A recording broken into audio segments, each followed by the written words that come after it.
Hello and welcome to the Game Theory Podcast. I'm your host, Sam Vecini. We are presented by The Athletic. Today on the show, we've got a loaded episode. Coach Spins is here. Adam Spinella is in the building, as you can see by the Lithuania jersey sitting behind him. What's going on, buddy? Hey, Sam. Happy Monday morning to you, Sunday evening for me here. Doing all right on my end. Busy week, busy time of year, surprisingly. Got a lot of things going on in the fall, but we got 3 different types of beverages to get me through cold and flu season here and make sure that I'm ready to go to make sure we talk about the loaded docket that we have tonight for some hoops. Okay, so here's the way we're going to go about this. We're going to start with the Tyler Herro extension, followed by just some thoughts on the Larry Nance and Steven Adams extensions after that. Then we're going to talk a little bit about Warriors preseason games. They played 2 games against the Wizards. All due respect to the Wizards, I found the James Wiseman and Pat Baldwin experiences a little bit more interesting. So we're going to talk about those 2 players, particularly within the Warriors. And then finally, we're going to do a little bit of a preview of the 2023 NBA draft class. In particular, we're going to talk about the guards, both the ones incoming to college and the ones returning to school. So Spins, we got news literally an hour right before we started recording that Tyler Herro has agreed to a 4-year, what was originally reported by Adrian Wojnarowski as a $130 million extension. It has since come out of Miami that it actually looks more like a $120 million extension with $10 million in incentives. So that's about $30 million a year for Tyler Herro, with some potential for more. When you see that number, and let's assume that it's going to be your typical extension that escalates instead of de-escalates, where the number will start right around, I think I did the math on it earlier. It's like 26.5, 26.6, something like that, and then jump up to, into the mid 30s by the time that he is done with this deal. The deal will start in 2023, 24. What was your immediate reaction when you saw this, knowing that the max that Tyler Herro's starting salary actually could have been was like 33.5 million, not like 26.5 million? Yeah, I mean, it seems like superstar money in the way that the numbers actually play out. I had to do the, oh my God, and take myself back from that a split second later and say, wait a second here. We're going to get a new CBA in a couple of years.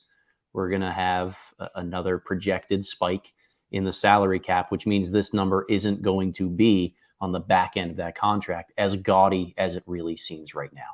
The Miami Heat are the kings of internal development. They've proven that decade after decade at this point, not just year after year. The guys who stay in their system continually get better. So to what seems like slightly overpay a guy that they've worked with, that they might be able to see another level that he can get to, I'm okay with, but I do understand how this might affect the rest of the market in some different ways, as well as Tyler Herro at this point in his career.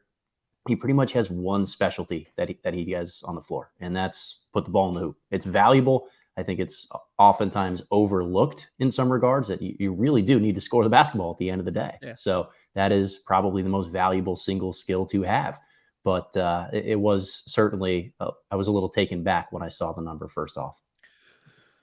It's important to keep in context the salary cap, how it's going to rise, everything like that. But let's just kind of jump into who Herro is as a player first. He averaged 21 points per game, 5 rebounds, 4 assists last year. He shot 45, 40, 87 from the field as a 22-year-old, basically. He doesn't turn 23 until January next year.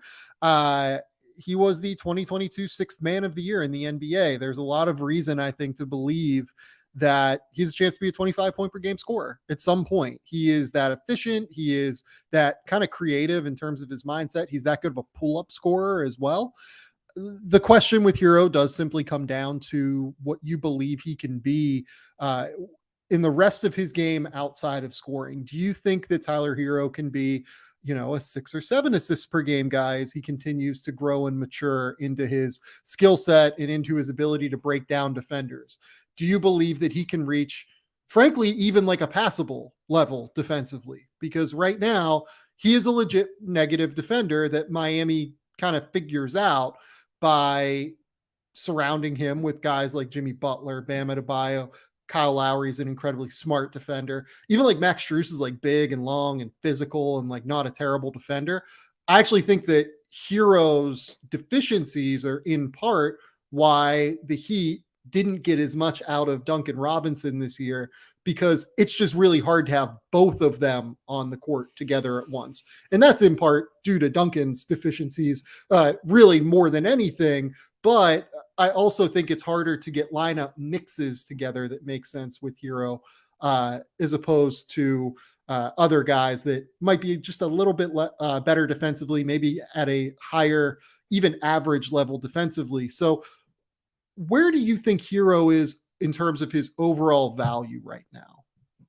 It's a good question. I think Miami in particular is the right spot to maximize his value wherever we kind of come out in this conversation. So I think team context is always important when trying to establish value for a player. And because they have committed to surrounding him with some defensive-minded personnel and guys like Jimmy Butler, like you mentioned, I think Bam Adebayo being the long-term linchpin there is huge for Herro. That those two can coexist, having a potential defensive player of the year anchoring your defense really does help you hide a guy like Herro, at least through the regular season.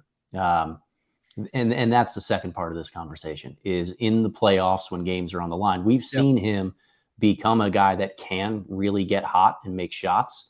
But in those moments when he's not being that guy, I do worry about, can he really be on the floor other than just being your third or fourth option, spacing the floor, ready to kick out and drive and kick to. So, their system maximizes guys who are great off handoffs, who can hit movement shots, and they run a lot of, slip screening actions, fake back screens for a guy like Adebayo, then curling off for a handoff around the elbows. Like, Herro is really, really smart in those areas at such a young age.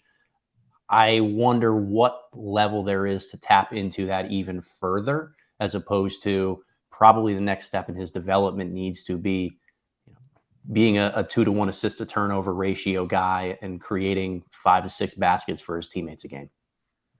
Yeah, I mean, he's pretty close to the 2-to-1 assist to turnover ratio as it is. I think he was there last year. It's just that, can he be like a 6 or 7 assist guy? Right. You know what I mean? Like, can he like really be that level playmaker?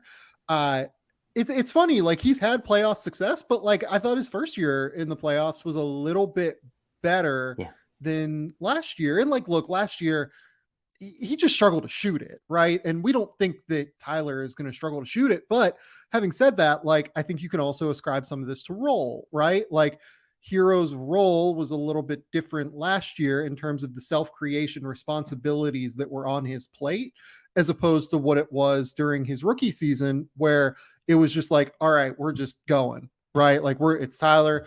If he gets hot, great. If he doesn't, that's okay too. He's coming off the bench regardless, and he's trying to get going. I don't know. Look, and this is where the other part of this conversation I think comes in now. I think that this is probably an overpay right now. I think the $30 million is probably more than Tyler Herro is worth right now. I think he's probably worth in the range of like, 20, 22. If we're being honest, like he just got CJ McCollum money, right? And I think CJ is a little bit better of a player, more well-rounded playmaker, a little bit more efficient as a shot creator. But Tyler is also 23, whereas CJ is in his 30s. And you would think that Tyler is going to grow into this in a real way. He's going to get better. By the time Tyler Herro is 25, he's probably going to be better than he is at 22, 23. And this contract doesn't kick in until his age 24 season. The bigger context here, though, is the incoming TV money. And I think that is where people are going to be stunned with the contracts that we see over the next couple of weeks. Really, the only deal that I think is going to look, at first glance like a bargain is Keldon Johnson.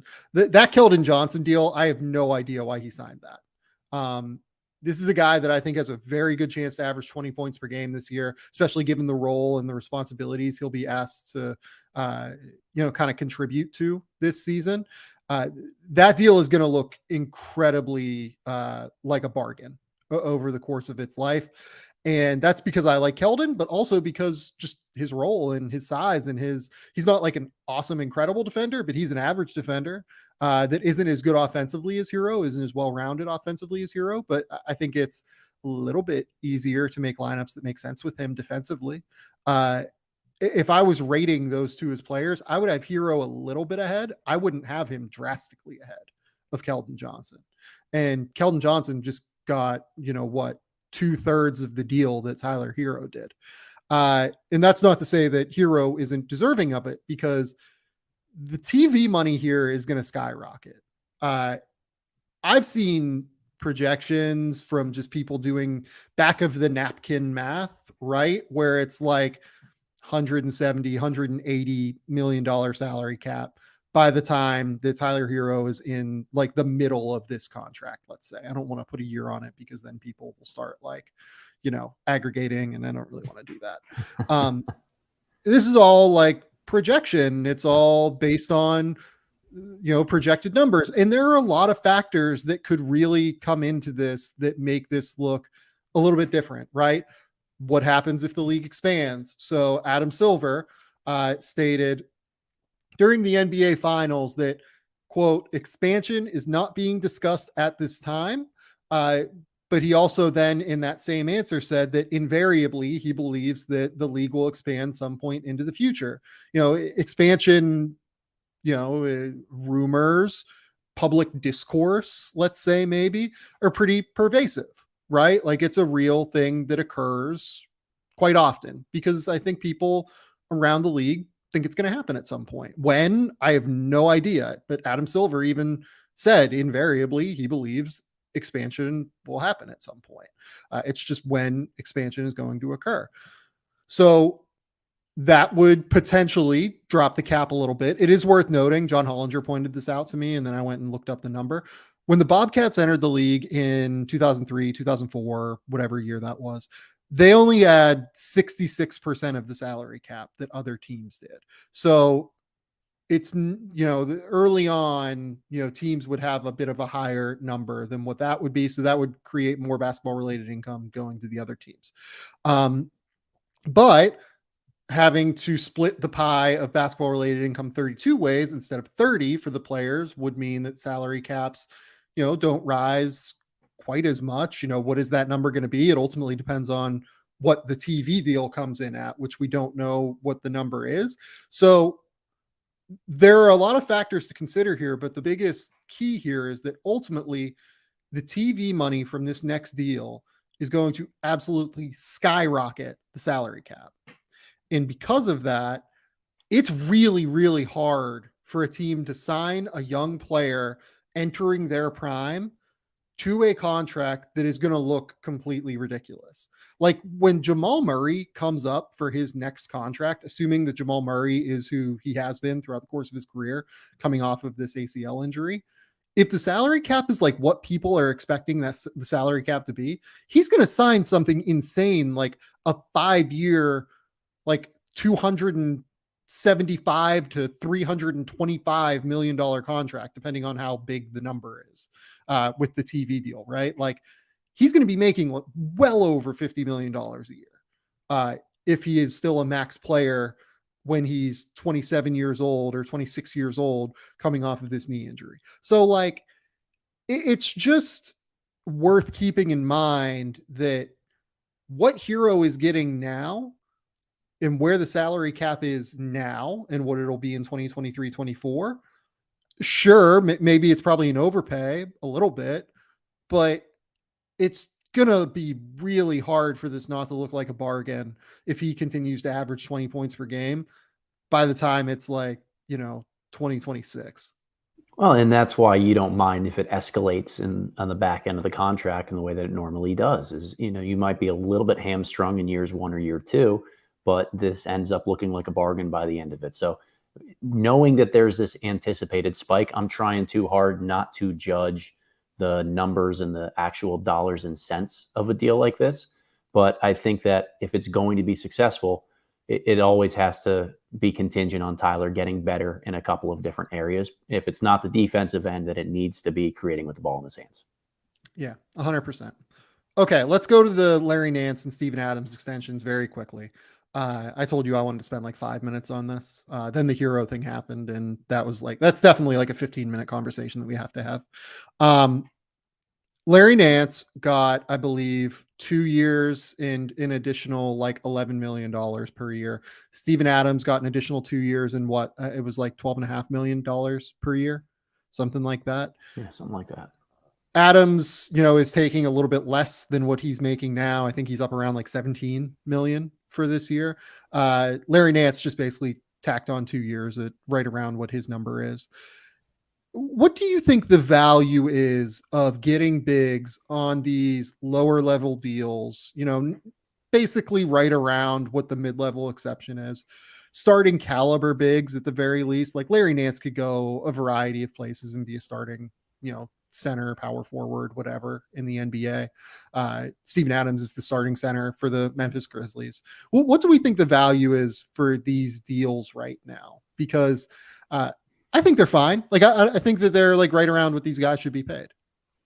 I tend to agree. I think right now, if there's one thing I've learned from studying the NBA draft and NBA contracts over the last several years and trying to break down things by position, it's that, big men, you want to try to get in one of two camps. Either the superstar, absolutely MVP caliber type of big man that you can really build a franchise around, who's either your tent pole on the offensive end or the defensive end. And there's maybe 5, 6, 7 of those guys in the league. If you don't have one of them, then it's really wise to avoid spending closer to, maybe one of your 2 or 3 most expensive contracts on the books on that center position, on that 5-man, because it does hamstring you a lot of times into a certain style of play.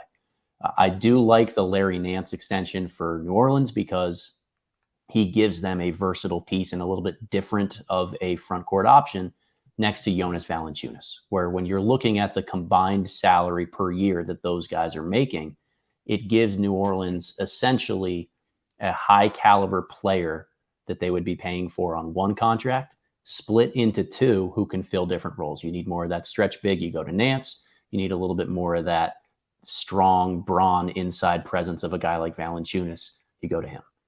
For Memphis, I think it ends up being a really good deal to keep Steven Adams around just as a veteran presence on a team that is still a lot younger than I think people give them credit for, because they've had some success over the last couple of years, but does a lot of the dirty work as a great pick and roll partner for a guy like Ja Morant.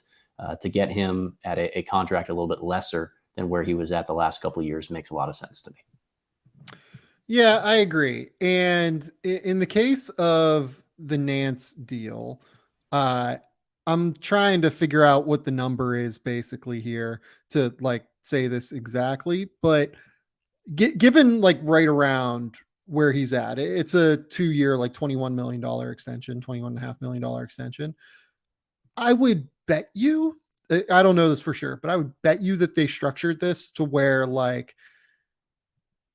they can like extend him and then move him again if necessary, because I think that you can move someone as long as it's not like more than a 5% raise. Basically, they aren't subject to like the extend and trade rules. It's going to be close with this one, given where the number is. Like 5% of a raise would be like 10.2 million in this case.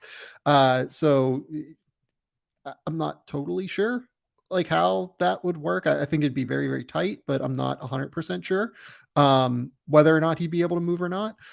In the case of Steven Adams, like they can absolutely still move Steven Adams because again, he's extended at a number below. So these two teams maintained their flexibility with these 2 bigs. They didn't hinder themselves long-term. Like arguably with Tyler Herro, the biggest hindrance to doing this extension now is that you kind of lose a bit of flexibility like in season right now to be able to potentially go out and make a trade. Like if your team is really struggling and you feel like there's a deal for a star that comes available, as I talked about on the last show with Danny LaRue, there's not really a star that's available right now that I think is worthwhile trading Tyler Herro for. So I think that probably went into the calculus of Miami, why let's do this extension now as opposed to maintain future flexibility out into the season.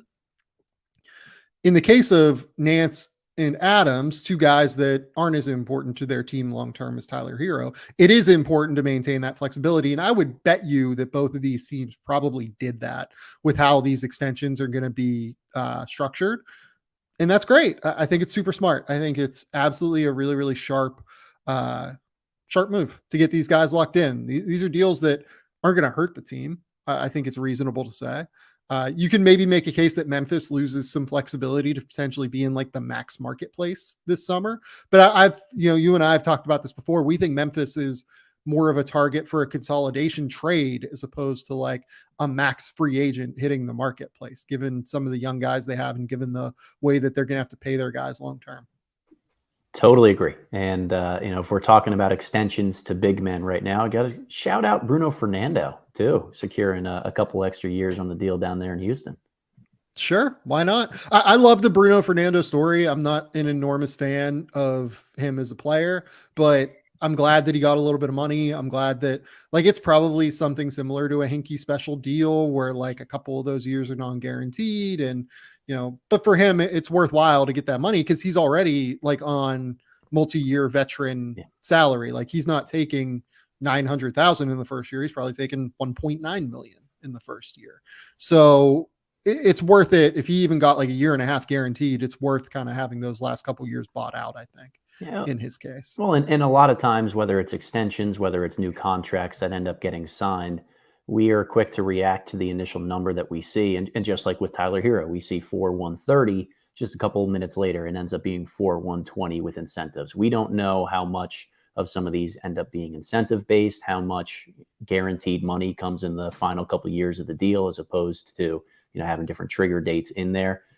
So first glance, I think everything looks fine. They might be able to even look a little bit sweeter for the teams if there are different, sliders in there that help protect them in different ways. But I'm a pro player guy. I'm good to see everybody get paid. Yeah. Okay. Let's go next to the Warriors. Yeah. Couple of fun games in Japan. I could not tell you who won those two games. Like I have no idea. I was just watching like for tape and I was watching for evaluation purposes, not and I'm sure that the Warriors feel that way. I'm sure the Wizards feel that way as well. But really, I wanted to get eyes on the two guys that the Warriors have taken in two of their last three drafts. Moses Moody, Jonathan Kuminga, I feel pretty good about them. They are pretty solid. Johnny Davis, honestly, didn't really impress me that much in those two games, and I don't think it's worth diving into that. But James Wiseman and Pat Baldwin had a couple of, or at least in Wiseman's case, it was a couple of games. Pat Baldwin was more the second game that I think, I don't want to go as far as to say we're like eye-opening in a variety of ways, but they were really interesting from an evaluation and scouting perspective. Like I talked about with Danny LaRue on the last podcast, setting the trade market. The Warriors really need to, this is the year where James Wiseman really has to show them that he can be a part of the future for them, because he becomes not just like a $10 million fourth year rookie option for them. He's like a $40 to $50 million player with the luxury tax if they retain all of Jordan Poole, Andrew Wiggins, Draymond Green next year, because the repeater tax is going to really, really hammer them. So it could really make sense for them to potentially move on from James Wiseman after this year if he's still kind of scuffling along a little bit. I really liked what I saw from James Wiseman, especially offensively in these two games. I thought it was really fun. I thought that there were way more positives than negatives, especially for a guy that doesn't have a ton of NBA experience at this point, is coming off of injuries that, we're still a little bit skeptical how it's all going to look. I really, really liked the James Wiseman experience. He had 20 points and 9 rebounds in the first game. I don't know what his numbers were in the second game, to be honest. But I thought that the positives of him being like a strong rim runner, a strong transition threat offensively, just his ability to run the floor is so effective. If he's caught out, on an island defensively and he's able to contest a shot and then the guy misses and the Warriors are able to grab the rebound, he's going to be an immediate threat for 2 points the other way, just because he's so fast. He's so long. He just gets out on the break so quick. He had that enormous transition dunk on Kristaps Porzingis, kind of showcasing that. He made a 3 in the second game, made a baseline jumper in the first game, rebounded, I thought, really well on the offensive end, particularly really active, really energetic, aggressive. Yeah, I really liked what I saw from James Wiseman, and I just want to start there. I loved what I saw. And, you mentioned the energy and the athleticism of being an open court type of threat. The Warriors have so many good passers, too. Guys that, their backside of their defense is always pretty strong where they get stops. They've got guys who can rebound, push ahead. But Steph, Draymond, pretty much Jordan Poole, a bunch of guys who are really plus playmakers that can advance the ball and find him in transition. I think it's been a long time since we've seen an elite lob catching big man play with Steph Curry.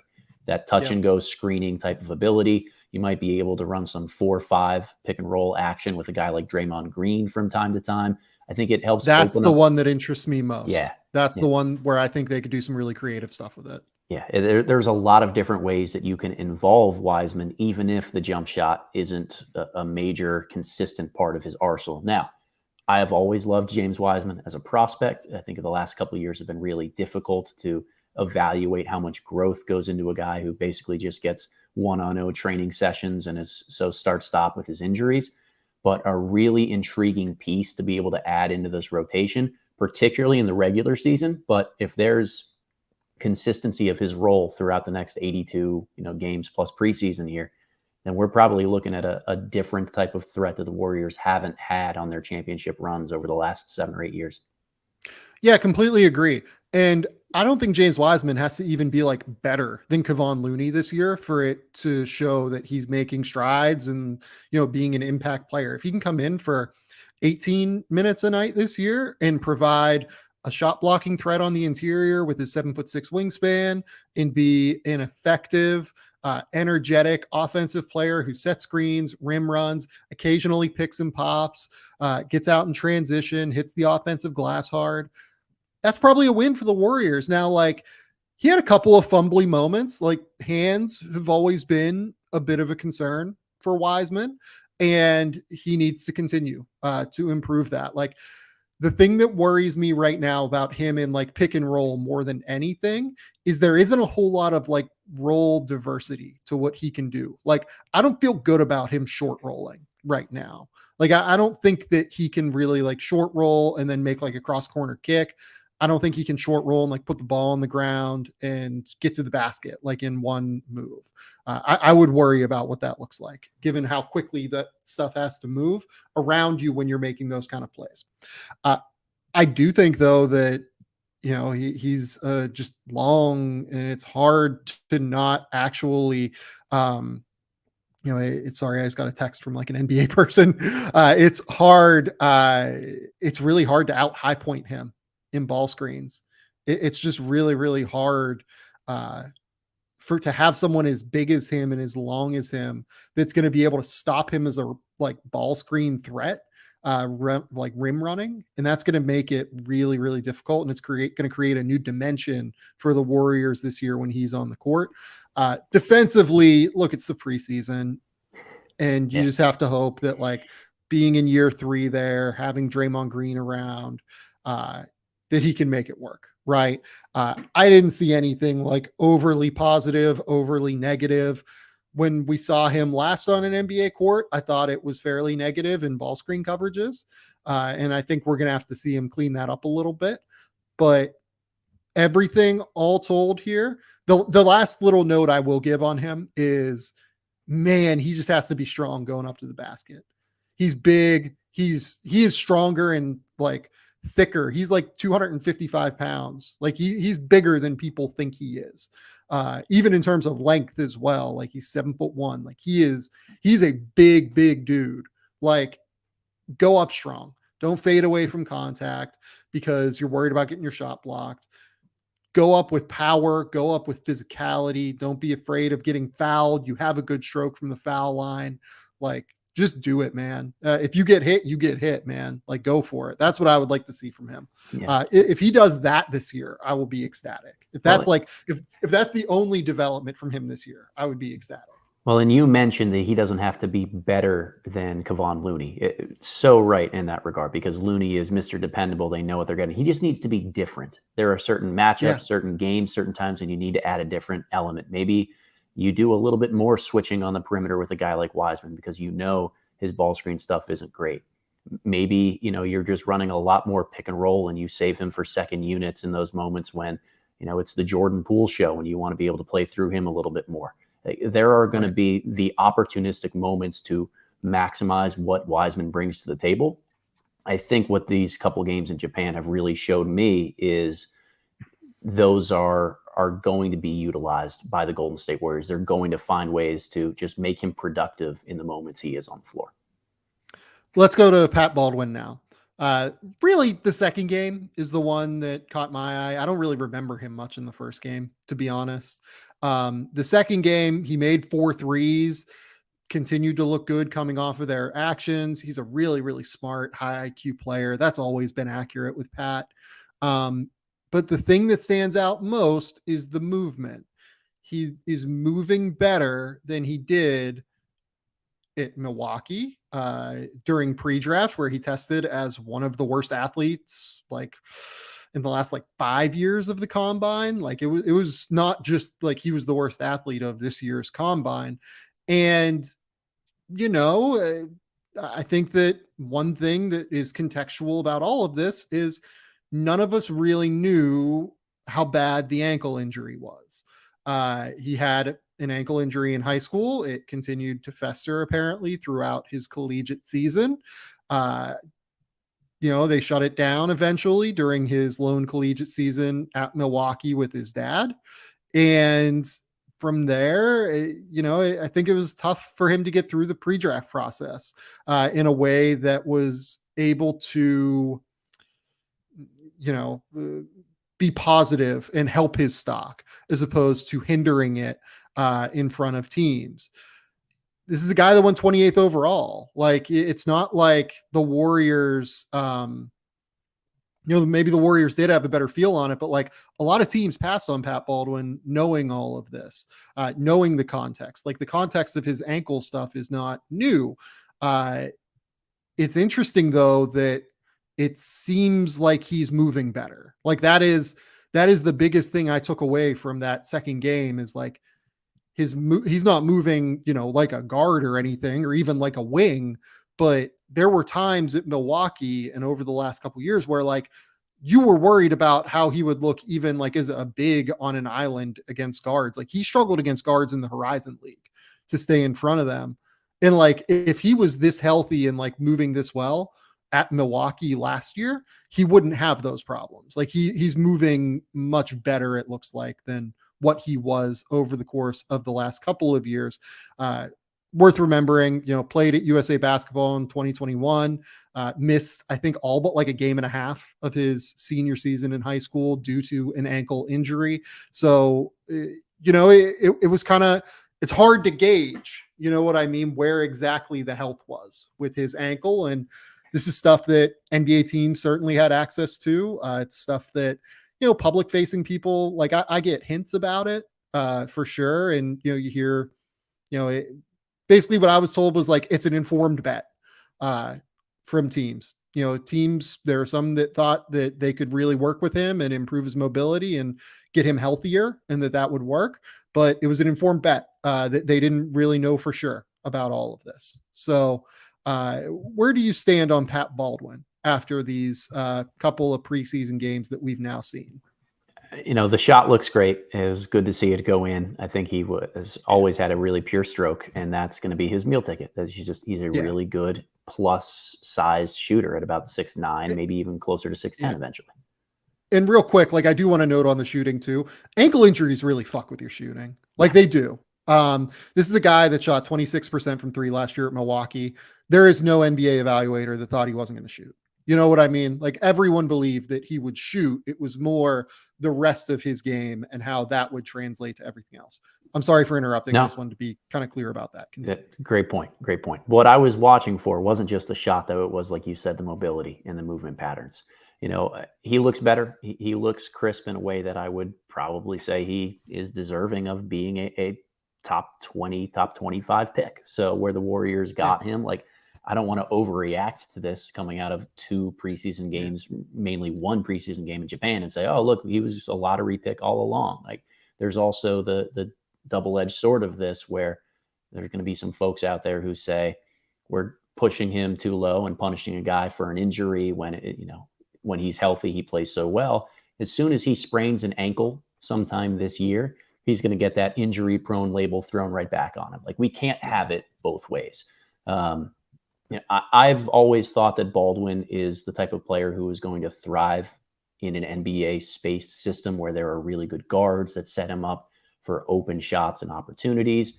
I was most impressed by his one kind of mismatch post opportunity where he hit that fadeaway jumper going over the top. Like, if there's a little bit of strength that he has in his game and comfort level doing that, then he's more than just a floor spacer. But this is always going to be very simple for Baldwin. Can he add any type of ball skills to his repertoire? And is he going to be able to defend multiple positions and or not just be plugged in on the worst offensive player on the floor? Yeah, and this is what we should leave it at, I think, on Pat Baldwin.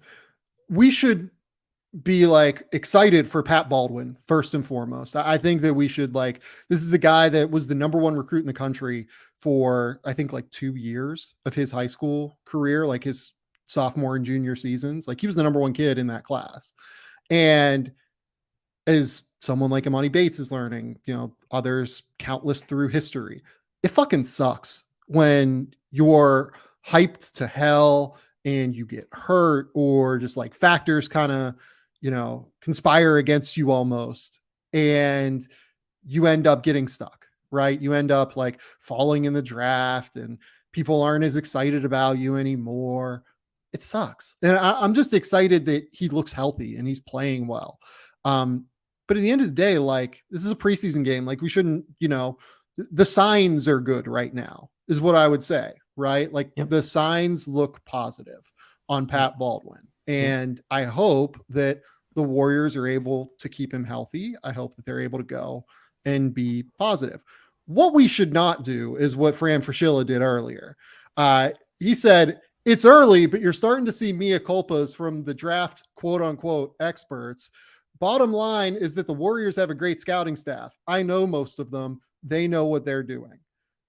It's been a preseason game. And by the way, he's coming at me and he's coming at Kevin O'Connor because we're the only 2 that talked about this game, right? We're the only 2 that like tweeted about this among the draft community, expert, quote unquote, whatever you want to talk about, right? And we're like we're like 1 good preseason game in. And that is him dunking on draft experts as opposed to being excited about Pat Baldwin and excited about, getting a chance to see a guy that hasn't been healthy for the last couple of years be healthy. And by the way, like, scouts don't know, like, if he's going to be healthy. Oh, by the way, draft experts aren't the one that caused Pat Baldwin to fall. 27 fucking teams passed on Pat Baldwin, or, however many teams had multiple picks. 27 opportunities were there for him to be picked and he wasn't picked. So it wasn't just draft experts that were low on Pat Baldwin. The league was lower on Pat Baldwin than what apparently Fran wanted them to be. All credit to the Warriors. They deserve it. Their scouts did, so far, what looks like a good job, right? What we shouldn't do is extrapolate this out as like a draft experts on the internet thing. Get out of here, man. Like, what are you doing? Like, nobody's saying that we're smarter than the Warriors. Like, I think the Warriors do a good job. I think I've been like on this podcast I think I've said this earlier this summer. I think they get maligned unfairly for having missed like Jacob Evans and Damian Jones and Festus Ezeli and a couple of those guys. Like, they nailed the Jordan Poole pick. They nailed the Draymond Green pick. They nailed X, Y, and Z number of really high level picks. Like, be happy for the kid. Don't take the opportunity to dunk on quote unquote draft experts because you're not on ESPN's draft coverage. Like, get out of here. Okay, let's go to the NBA draft coverage now. Let's talk about 2023 NBA guards that will be in this draft, because I don't want to give Spins a chance to talk about this, but we're going to take a quick little break here for a commercial.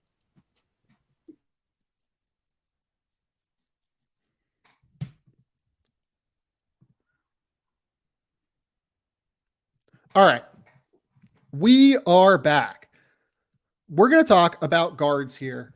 I'm going to give you a quick little list in terms of the guys we're going to talk about at some point. It's going to be Scoot Henderson, Nick Smith, Keyonte George, Cason Wallace, Terquavion Smith, Amari Bailey, Tyrese Proctor, Jalen Hood-Schifino, Judah Mintz. And then we're going to go like Mike Miles, Caleb Love, Tyrese Hunter, Marcus Sasser, maybe a bit of Nolan Hickman, some of those guys that are going to be returning, maybe some breakout guys that we think could like really jump onto the radar in terms of the NBA draft. I guess that like, I just want to be clear about this. If you don't see someone here that you're expecting, like an Amen Thompson, right? Like Amen Thompson kind of plays point guard, right? Like he is essentially offensively a point guard. Defensively, he'll probably guard some wings. He might guard some point of attack guys if they really want to unleash his length and athleticism on smaller players. I think it's going to depend on like the lineup mix. It's also going to depend on his ability to be a scorer, improving, shooting, pull-up ability, everything like that. Because if it doesn't improve, you're probably going to have to play him with like a smaller playmaker a little bit more often, which will push him down to the wing. And to be honest, like it balanced out the 3 breakdown videos that we're going to do on draft prospects, right? Like, the wings, it made more sense just to put Amen and Asor together as higher profile guys in next week's that we're going to do on the wings, previewing the draft wings. So that's what I wanted to do. I wanted to just kind of break it up. And I think that Spins kind of agreed with me on that in terms of that being the right way to go about it.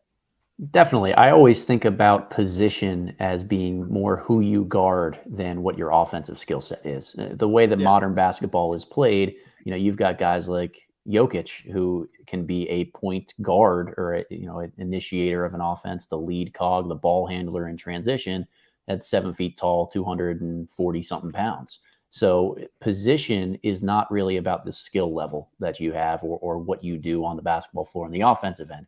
To me, it's about who you guard. So a lot of this is Sam and I's projection over, are you somebody that guards the 1 and 2 and the point of attack most frequently for your team at the next level?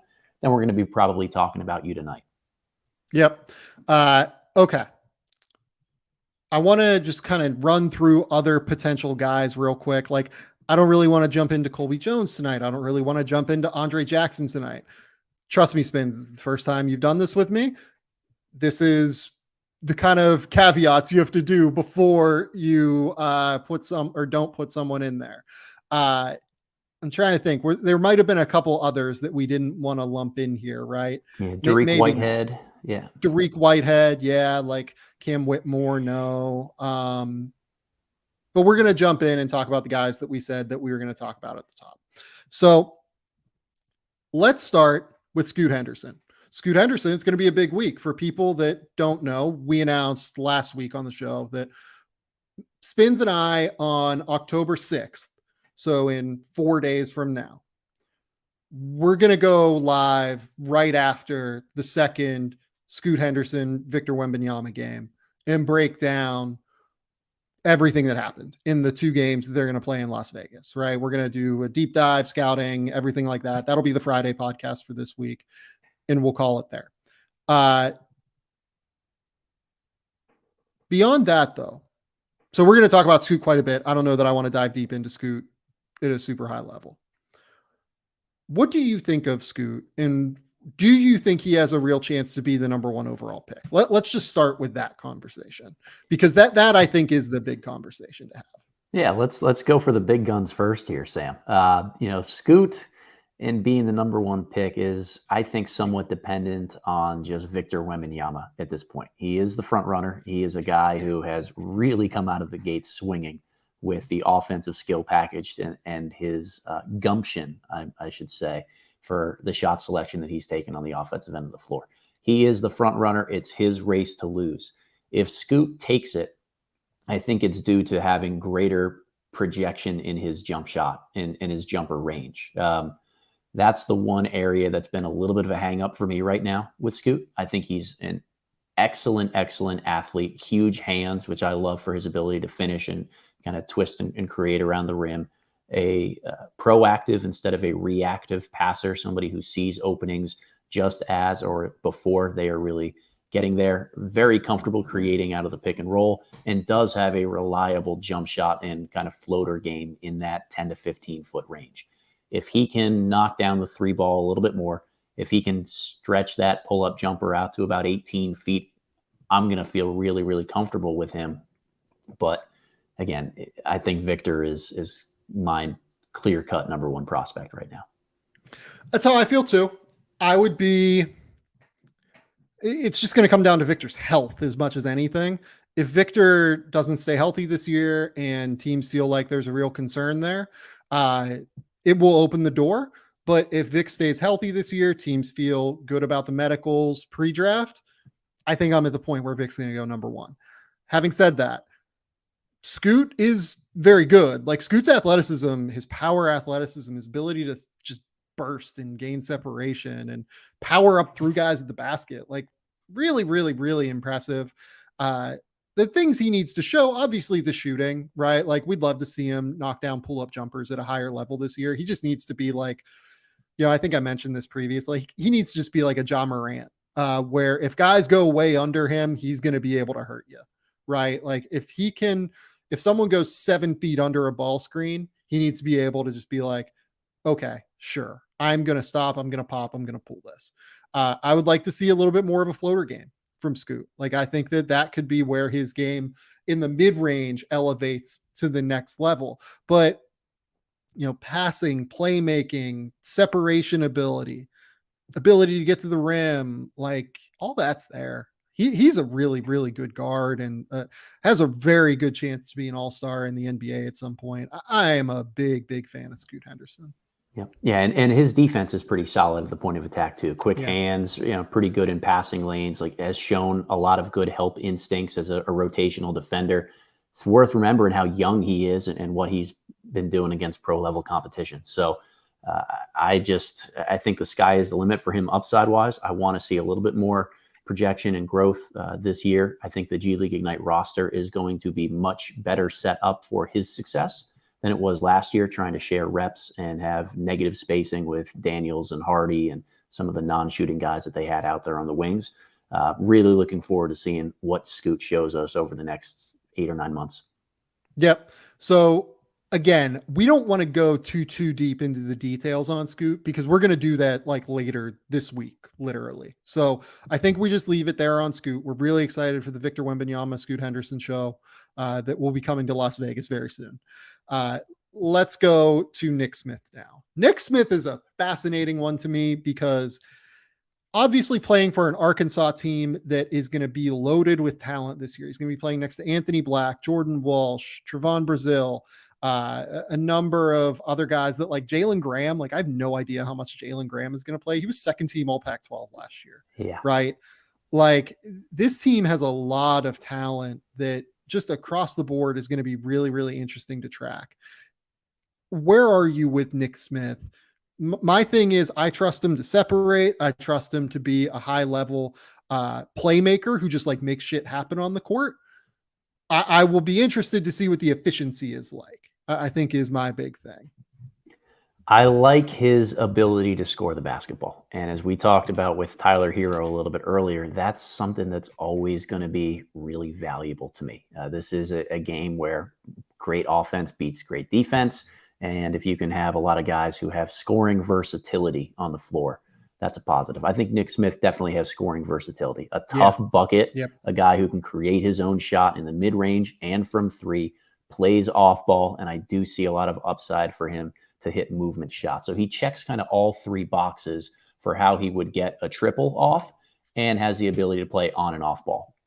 I love that in a guard prospect. I think that makes him more of a combo guard than a true point guard and alleviates. And I love it, particularly at Arkansas, because playing with Anthony Black and that ability to play off the ball is going to be really important for him this year because it's going to allow them to really put together some high level defensive lineups, given how big Anthony Black is, given his defensive tenacity and given his ability to make plays as a passer, first and foremost, point guard. Big fan. But Yeah. continue. I'm sorry. And it alleviates to me some of the concerns that I have with Nick Smith on the offensive end, which is I think he's a really good passer. I don't know how polished he is out of the pick and roll just yet. And the one worry for me, he's not an elite level athlete by any means. So rim pressure, being able to get there, finish amongst the trees, consistently be, you know, that guy that can get you an easy bucket one-on-one. He can make tough ones, but I don't know if he can get himself an easy one. I think he's much best served at the next level as a second or third option than your true primary guy. I think he definitely has top 5 upside in this class and a guy that I would consider taking around that range. But I love his versatility next to a great scorer, an all-star, as opposed to him just being the linchpin in the man.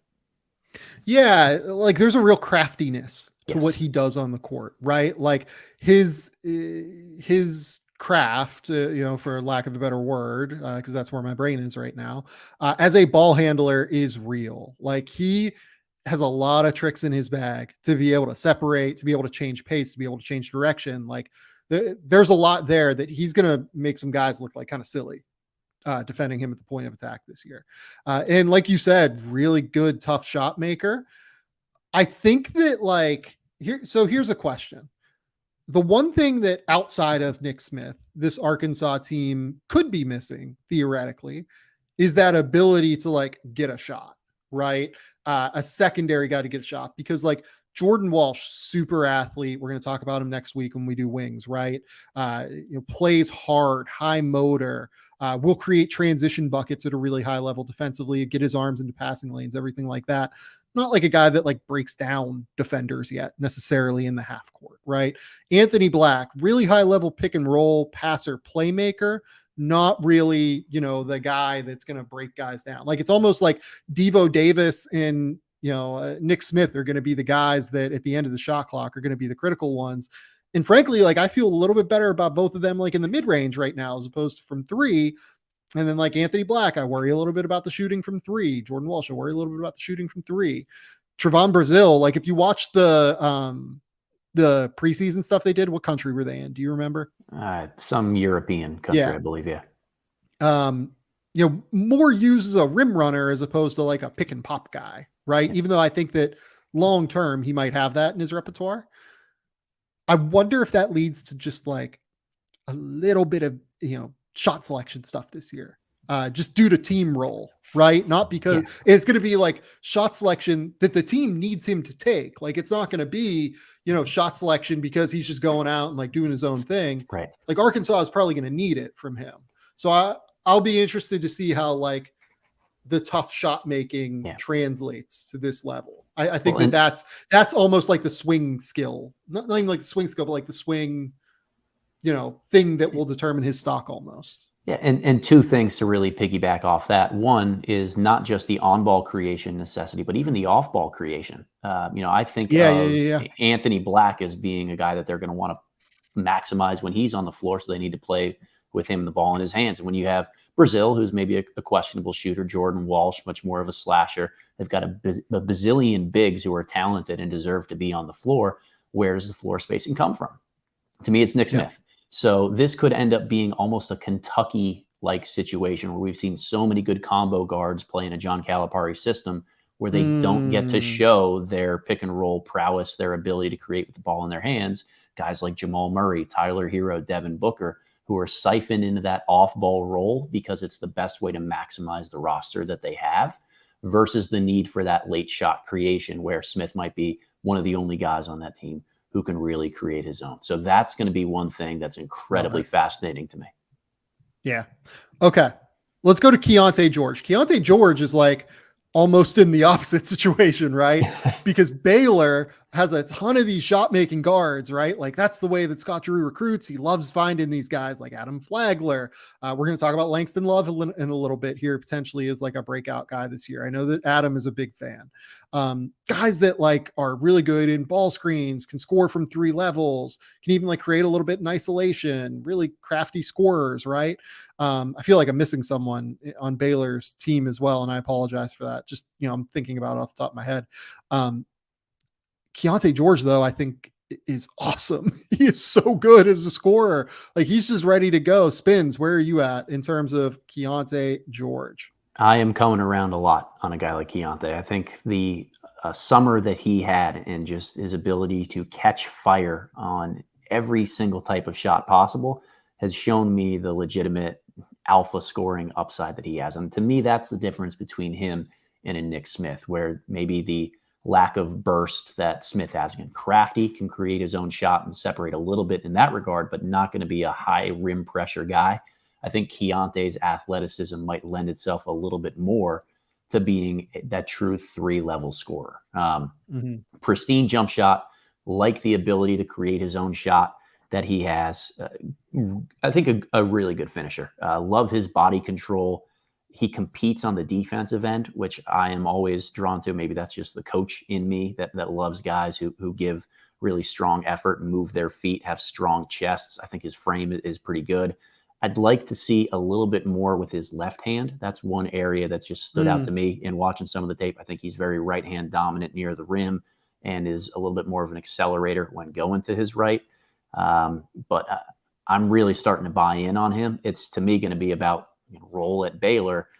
There are so many other good guards here. Is he going to be really stuffing the stat sheet on a nightly basis, or are they just going to continue to roll by committee? And when he goes off, now we give him the ball a little bit more. Yeah. LJ Cryer is the other guard that, like, off the top of my head, I couldn't think of. Just an absolute sniper from 3, right? Like, killer floor spacer, but he's like a guy that can pull up and like make shots off the bounce, like another guy that's got a ball in his hands. But the way this offense works is that there's enough space for that. Like, they run a lot of ball screen concepts. It's very similar. They've incorporated a lot of like what Gonzaga does in terms of like spread ball screen continuity and creating a lot of opportunities for, first ball screen comes, defense handles it well, kick out, second ball screen comes up on the second side, create the shot, maybe defense comes back, kick out again. And like, you just continue along, and then maybe you throw a high-low concept in there because they're going to have guys, like Jalen Bridges, who's more of a corner 3-point shooter than I think a high-low guy, but like Caleb Lohner from BYU can do some of that stuff. And, obviously you have Jonathan Chachua and Flo Thamba, who are really good screen setters. And like, that's what they do, right? They screen and rim run. So I think that this is like one of the few situations countrywide where I look at what Baylor does, and I think that they probably have the room to be able to incorporate like multiple ball handlers and multiple, shot creation first guys and make that work within their scheme. Keyonte George is someone that, you just look at the 3-level scoring ability. Like it's pretty real. I love the tape that we saw. What tournament? It was in Canada. I know that they played like the Canada, was it U21 team, U19 team? I can't remember. I think it was 21. I think so. Yeah, it was like, I don't think it was 19 because I think it was like a weird number. Yeah. But yeah, like the U21 team in Canada, and he just looked awesome. Like, his ability to get into the paint, his mid-range game, his ability to finish at the basket. Like, he made threes off of like a variety of pull-up actions. Like, he had like 36 or something, like 38 against that Canadian U21 team. He was just really good. Like, I'm a big believer in Keyonte George. He's a top, 7 or 8 guy for me in the preseason for sure. And I couldn't be more excited. Like, Baylor is quickly becoming one of those, team situations that I trust at a really high level, right? Like, I trust Scott Drew, all of those guys there, even without Jerome Tang now, to put these guys like in a position to really succeed, in terms of putting them in the right roles that make sense for them and playing in a very well-spaced offense that really, I think will allow them to thrive. It'll be 4 out, around one guy setting a ball screen. I couldn't be more excited. I think this is going to be a really, really fun group. Yep. Shooting and spacing cures all, Sam. Yep. And by the way, I talked about this on the 3-man weave preview about college basketball. I'm in on Baylor this year, just in general, like as a team. I think they're going to be very successful. Okay. Next up is Cason Wallace. I really like Cason Wallace because I like these guys that are just like hard nosed and they defend and they're tough and they're physical. Like these are just my kind of dudes, right? I worry a little bit about the offensive skill right now. Just like is the level is so high. You have to be so unbelievably good to be a combo guard, which is what he is. He's not really a point. He's more of almost like a 6'3" to 6'4" shooting guard as opposed to even a combo. I think the level you have to be at as a shot maker, it's just the margin for error is so minimal for those guys. But I love Cason Wallace's style. I love his game. I love how tough he is. Like it's easier to make those guys work if they're as good defensively as Cason Wallace is. And I am excited to see him at Kentucky this year. I think that the defensive end of the floor is where he can really be special. And that's not a word I like to throw around too often when we're talking about teenagers in the pre-draft process who we've never seen really play a collegiate game. But he has all of the tools and the mental makeup to be able to marry that and become a really good type of defender. Not saying that this is going to be his offensive role, his ceiling. I'm not huge on player comparisons, but I think that his defensive acumen, as well as the player he reminds me the most of, would be an Avery Bradley type, where he is really disruptive on the defensive end. You can guard him at multiple different types of positions. He's just longer and nastier than a lot of times you might give him credit for. And then on the offensive end, like, can do a little with the ball in his hands, can do a little of the catch and shoot stuff, but he's not going to be your elite guy or your top option that you're really depending on in either type of area, but has enough offense to be able to stay on the floor and use that defensive prowess. Yeah, I think that's where he is now. I think Kentucky is going to love him. Like, I think that like that fan base is going to love him. I think that John Calipari is going to be a big fan of him because he loves these guys that are good point of attack defenders. I think that's going to get him on the court early. Just that physicality, that willingness to just get into the dirty areas of the court, right?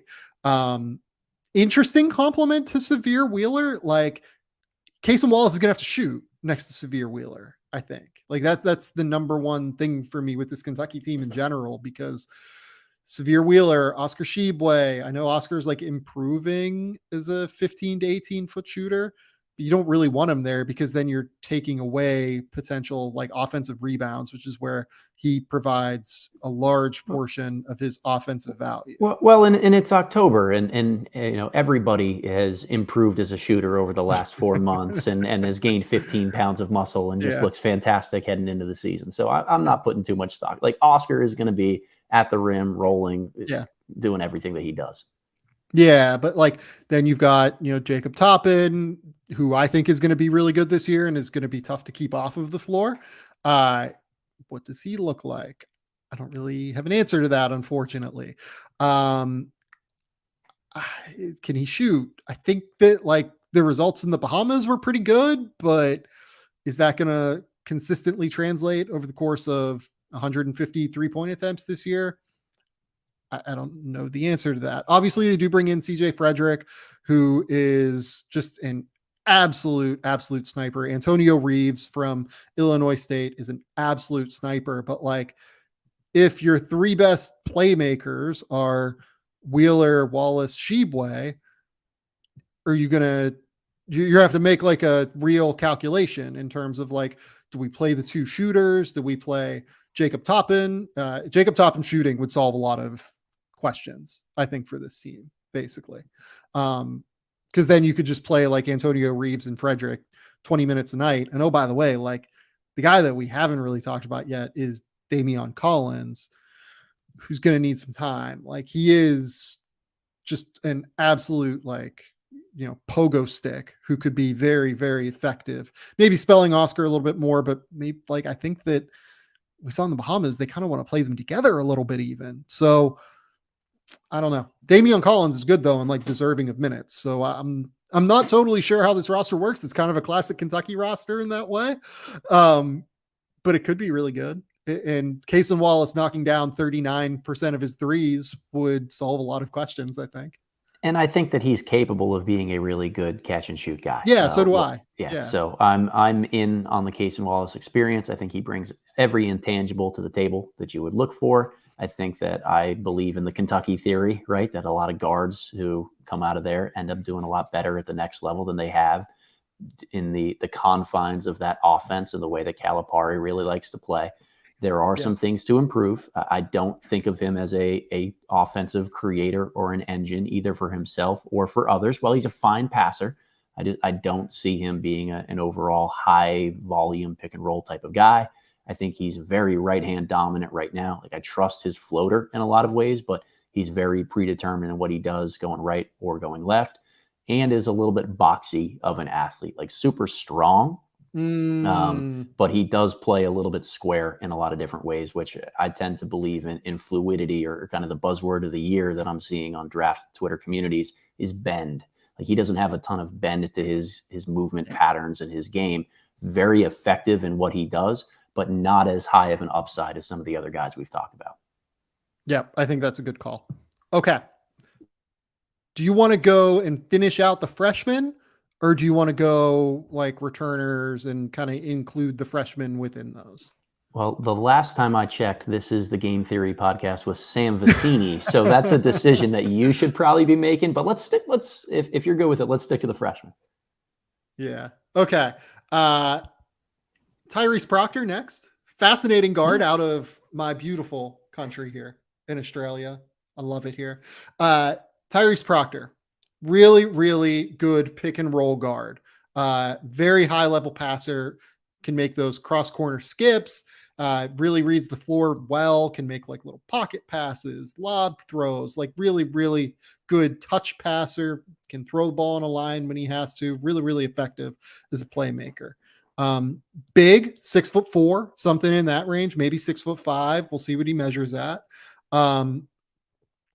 Kind of a classic Australian guard with the way that guys like Josh Giddey, Dyson Daniels, now Tyrese, great pick and roll guards, questionable in terms of what they're going to do as a scorer early on in their career. The good thing is that Duke has guys like Kyle Filipowski and Jeremy Roach in the backcourt, and Dariq Whitehead, obviously, as soon as he comes back from his foot injury, they're going to be able to get buckets. And I think that his job is just going to be, setting the table, making everything happen, right?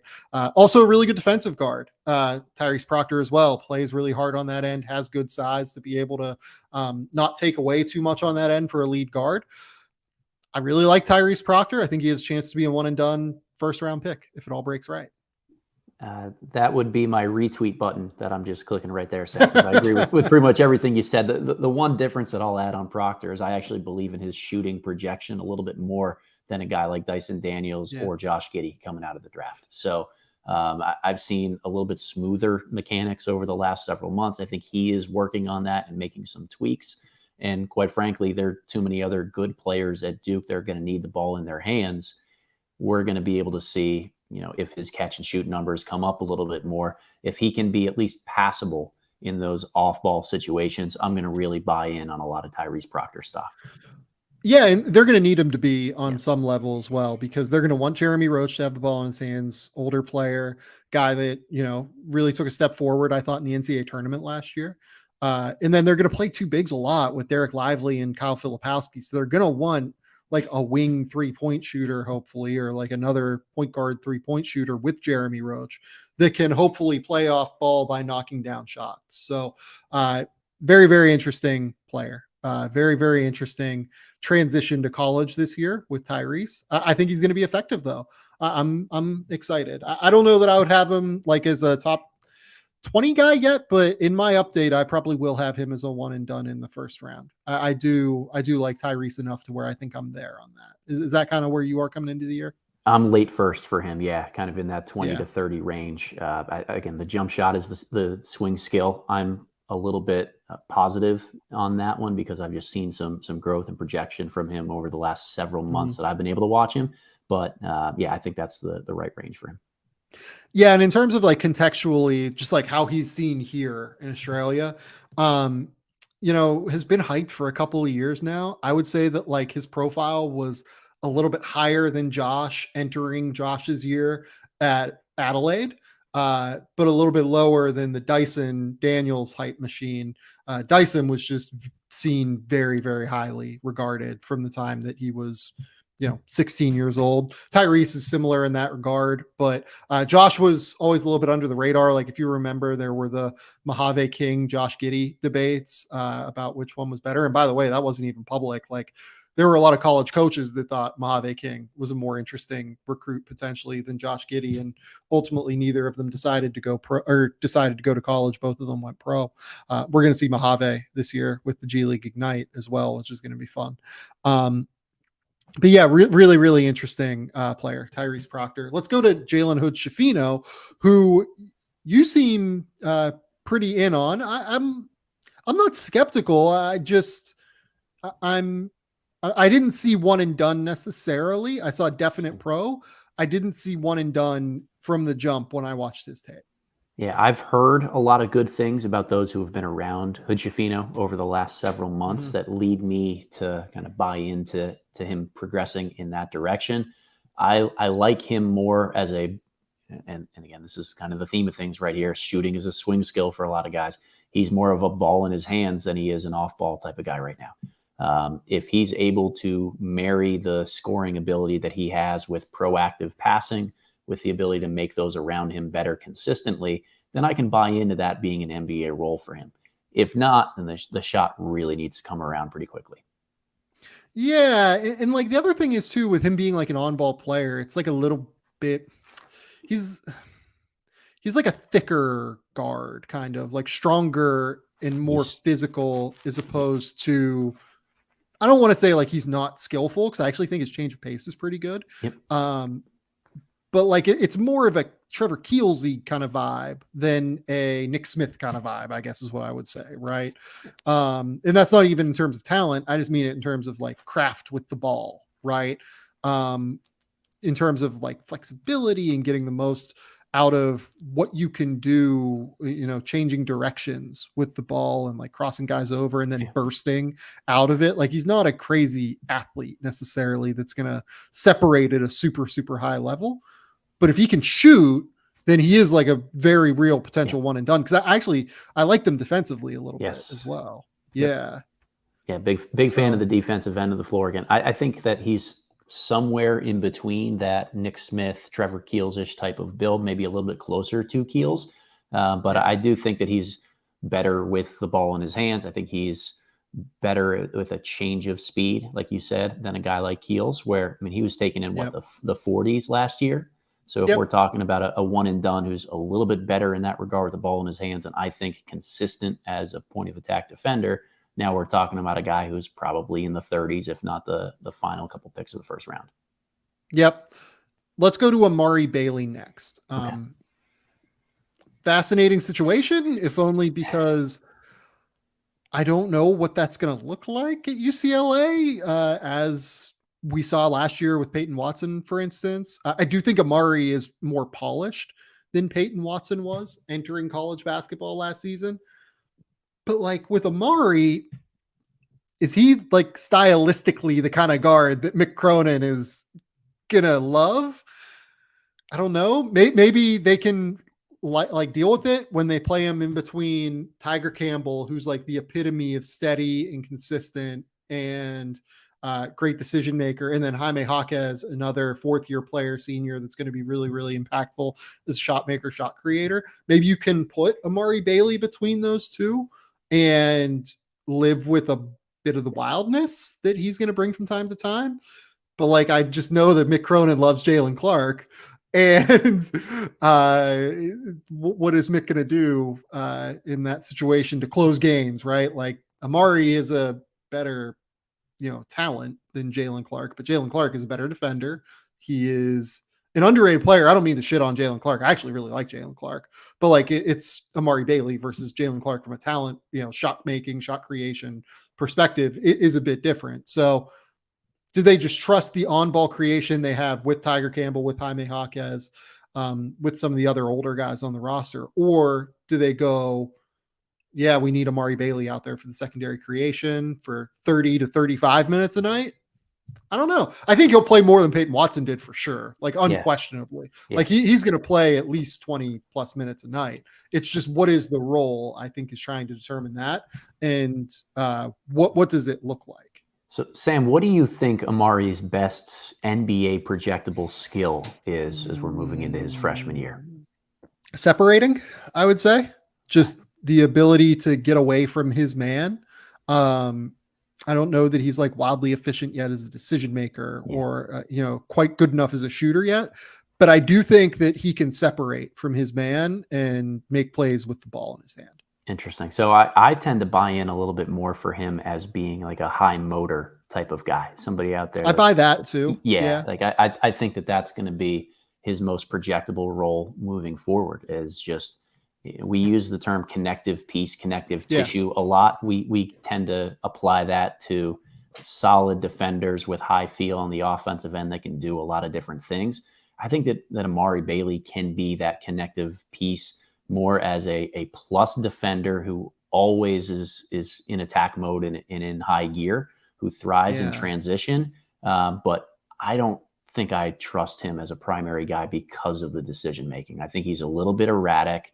I don't love the shot right now. And again, I think he's going to be somebody that runs into a lot of turnover issues, which, I don't know Mick Cronin personally, but I would imagine that gets you in Mick Cronin's doghouse, particularly on a veteran-laden team that's going to have championship aspirations in the Pac-12. So it's going to be an interesting situation to monitor for how much leash he has, but I tend to believe that he'll be able to find his way on the floor this year and as a high motor, defensive minded kind of combo guard. And that might be the meal ticket for him at the NBA level. Yeah. So like, do we think Mick starts him over David Singleton, who's like been there forever and like is a really high level shooter? I don't, maybe they do, but like, here's the thing. Like, I think that they could use someone, that team needs someone like Amari Bailey, who is downhill, who is attacking, who is trying to get to the rim and like break guys down and like put pressure on the basket every time, be it out in transition, be it in the half court, straight line driver, trying to break someone down off the bounce. Like they need that skill set, I think. And because of that, because he's like, honestly, like his frame is pretty good. Like he's not like some, super skinny guy coming in. Like he looks like that, but like from afar, but like he's wiry, like he's like wiry strong, it seems like, because when you watch him go up at the basket, like he's super aggressive and like willing to embrace contact. Like that doesn't bother him at all. And B, like it doesn't, like he's not someone that like gets knocked over a lot. You know what I mean? Like he seems to have good contact balance. So like, I think that he's probably like, there's a chance that like Mick loves him, I think, to be honest, like because of that aggressiveness. But like, there's also a chance that like the decision-making gets him, I don't know.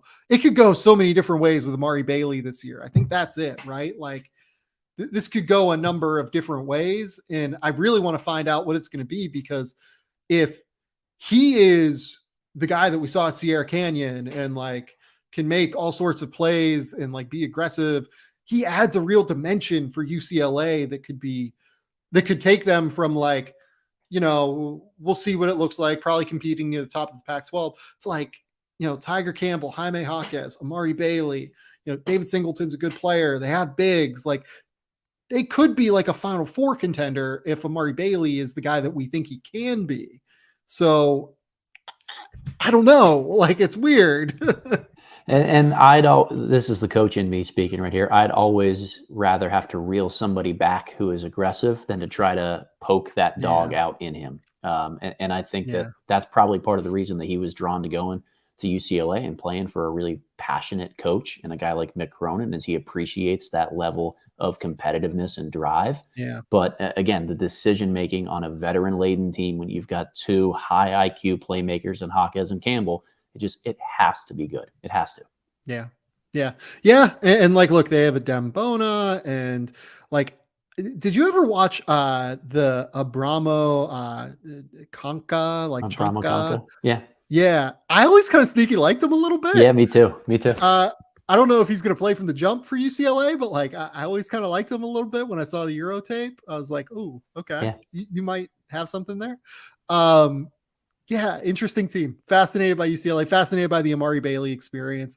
I want to just give you the floor to talk about Judah Mintz and, well, particularly Judah Mintz, but also a bit about JJ Starling, because I've been pretty open. Like, I haven't seen a ton of either of these guys thus far. Like, I'm excited to see them both in the preseason. I've watched your video on Judah Mintz, but like, I'd be better off, like, sir, just like giving you the floor on this, I think, because I haven't seen them enough to like really feel great about breaking them down. Sure. And look, these guys are both going to be a little bit more fringe first round, fringe one and done type of prospects. I wouldn't be surprised if either of them spent multiple years in school. So I don't want to go too deep in the weeds on either. I think with Starling, an effective shooter, a guy who I want to just see a little bit more creativity with the ball in his hands, consistency, playmaking for others.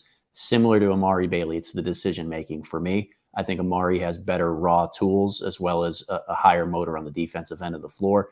But Notre Dame and Mike Bray, their offense always is pristine, maximizes a lot of the guards that they have, is incredibly well spaced. This is going to be one of those opportunities for him to really show what he can do as a scorer, where if you buy into it so much, some of the defensive or playmaking stuff you'll live with. Judah Mintz, I'm a really big fan. I think, this is your guy. Like, this is your like specialty, like, cause this year, I feel like. This is the Coach Spins, Jordan Belfort penny stock of the year kind of investment is Judah Mintz as my guy to be a one and done prospect and maybe sneak into the later parts of the first round. Creative, real, just spunky with the ball in his hands, plays a lot off 2 feet, but is explosive, which is the key to my heart, to be able to do both. Shoots it from the mid-range. I do buy his ability to stretch the floor out to 3. It's something that he's added to his game.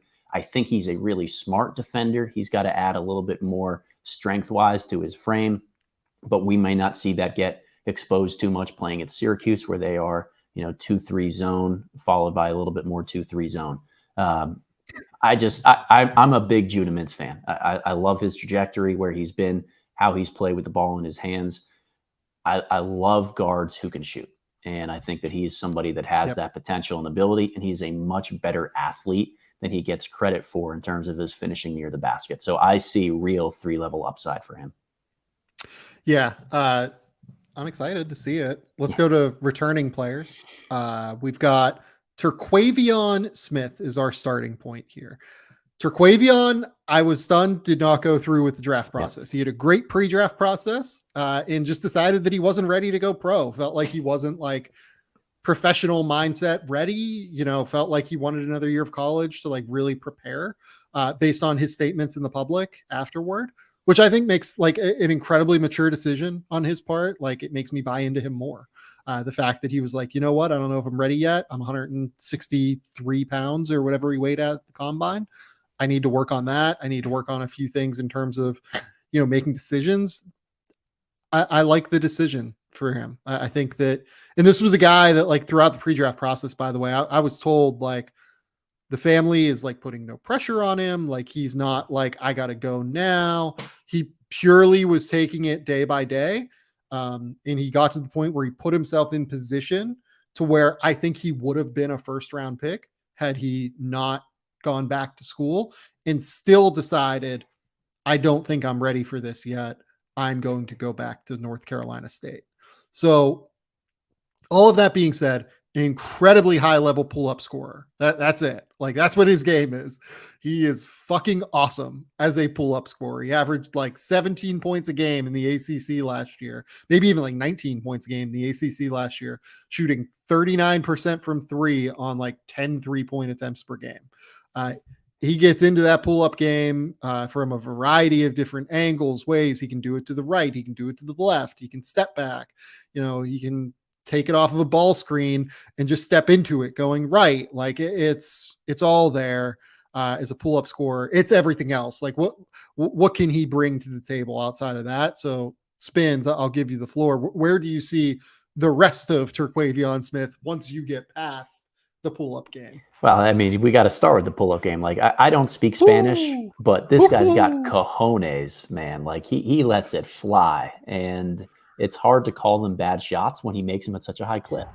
I know, So right? it's just a fun experience being able to watch him out there. Last year with NC State, they were robbed of any type of interior defensive presence. Manny Bates goes down, or I think first game of the year with an injury, and they were rough on the defensive end of the floor. I don't think Terquavion gave maximum effort in that regard, but I did see an ability for him to play off ball when Darian Mhm. Sebron had the ball in his hands, was slashing, being more of that point wing, point forward type that just a walking paint touch. He's a very good spot up shooter. So again, looking at guards who can really score, I want to know, can you play on ball? Can you play off ball? We know what the pull up range is and just his unlimited confidence to take those shots. But I do like his ability to spot up. So I did want to throw that in there on the offensive end of the floor. Yep. He struggled as a finisher, and a lot of that is probably due to his size, his physicality, Yeah. that he's just got to continue to get a little bit stronger. So in that regard, a Yeah. worthwhile decision to come back to school and bet on himself to showcase that a little bit more so that when he gets to the NBA, a team is probably a little bit more willing to hand him the keys or say, you know what, go out there and be more of that self-creator. Yeah, that's the difference between him and someone like a Bones Highland right now to me. Is the finishing. Like Bones is so crafty as a Yeah. finisher, has the crazy length, like has those wild like inside hand finishes. He extends so well to get close to the basket. Like he's awesome. I love Bones Highland in his finishing craft. But he's also a great pull-up shooter in the same way that I think Terquavion is probably a little bit better as a pull-up shooter now than Bones even, but you got to be able to do a little bit more than that at the end of the day. And it's funny because like from a scouting perspective, it doesn't look as bad as like the disaster numbers indicate. Um, he has some like really wild, like off left hand finishes, like above the rim, Yep. where you're just like, wait, what did you just do? And you shot like 38% at the basket in half court last year. Like, how did that work? Yeah. So yeah, Yeah. like Yeah, I don't he's know. right-handed, but he dunks a lot with his left. Like he's got this Yeah. real like athleticism and vertical pop for a guy who weighs, And like body 160 pounds. control to be able to Yes. change the angle sometimes too. Yeah. Like, There's real upside that he can tap into this. I think it's gonna yeah. rely on two things. One is his strength and his ability to handle some contact, and two is probably the shot selection. I think that a lot of the reasons his numbers are so low around the rim is because he tends to default to chucking up tougher ones as opposed to slowing down and trying to find an open teammate or just say, you know what, probably not this one. So I think another year can really help him develop in that regard. But I do believe that he can reach the point where he's a solid finisher. I think I agree. I think I agree with you that I don't know that I would like bet a lot on it, but if he was like, 50th percentile as a finisher this year, that wouldn't stun me. Yeah. I Yeah. don't think. Now Like I there's also an yeah. yeah, I also want to be pretty, cautious here. Like I don't think Yeah. Terquavion Smith jumps all the way up to the point where he's a lottery pick. I think some of that is just my belief in the one and dones in this class being fairly deep, or at least there's enough intriguing talent that I can find 14 guys there. But another part of this is just I think there are always going to be defensive and role concerns with him on that end of the Yeah. floor to the point where I think that caps his ceiling more as a late first round guy. Yeah. Yeah, you might be right. I had him at like 13 or 14, 12, something like that in the first mock I did, but like I think I'm a little bit lower on this freshman class than you are in general. Not to say that like I think honestly you probably might have better feel for the depth of it than I do. But yeah, I don't know yet. I think I'm still trying to navigate that in terms of where I am on this freshman class. I think there are more questions that I have still than maybe you do. Totally Uh, fair. Yeah. yeah, let's go to some of the other returnees. I think that the next guy I want to talk about is Marcus Sasser. I think Marcus Sasser is awesome. He Yeah. defends hard as shit. He can pass. He's a terrific pull-up shooter. He was a monster at the pre-draft stuff last year. Was best player at the G League Elite Camp. He was one of the best players at the Combine, I thought, that played 5-on-5. Yeah, I'm a big fan. I think he's going to have a monster year for what I think is the best roster in college basketball this year. Yeah, I agree. You don't blame a guy for going back to school when it's so clearly about winning a national championship. You actually encourage that and love to see it. Yeah. So I think And this like on is top of it too, I wonder what would have looked like for him all year last year, because he started great last year and then it was got hurt. He awesome. hurt his Yeah. foot. I wonder what it would look like if he would have been healthy the whole year. Yeah, and Houston, he wasn't the only guy. I think Tremont Mark also missed a decent amount of time in the end Yep. of the season for Yep. them. So they will be just dynamic this year in so many different ways. Jarris Walker, Arsenault, who I know is a guy you're really high on.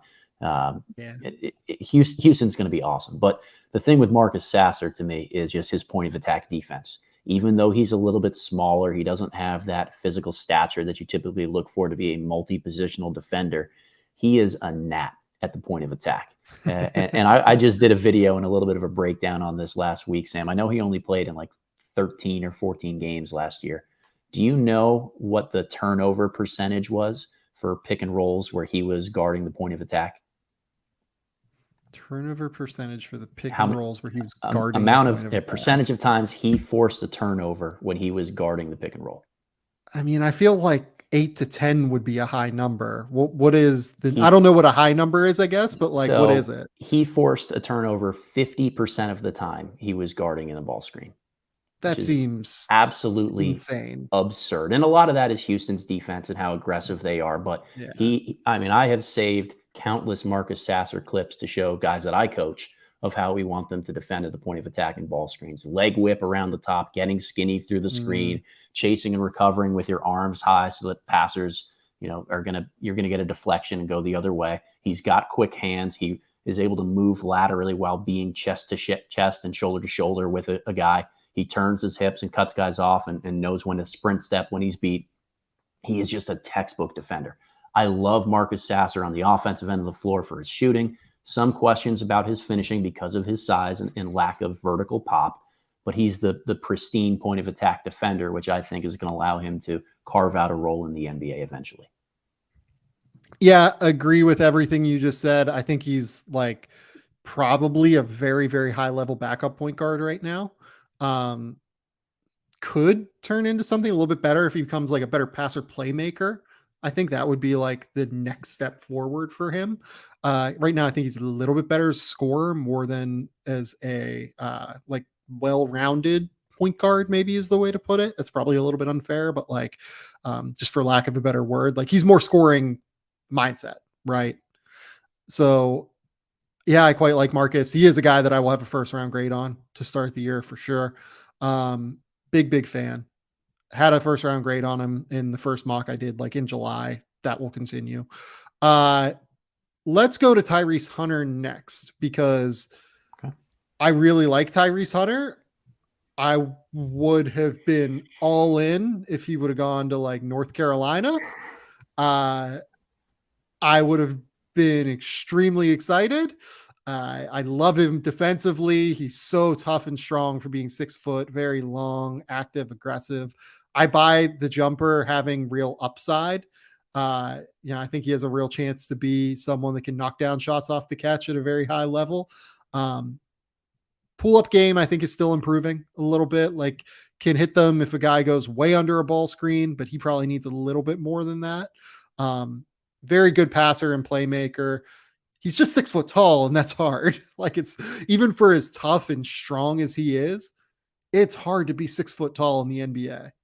And it's even harder to be 6 feet tall and not be a knockdown shooter. That's the tough thing for Tyrese Hunter right now. The way that the game is played in the pro level, or I should say the NBA level, it's just really hard for him to be able to succeed there if he doesn't become a really good shooter.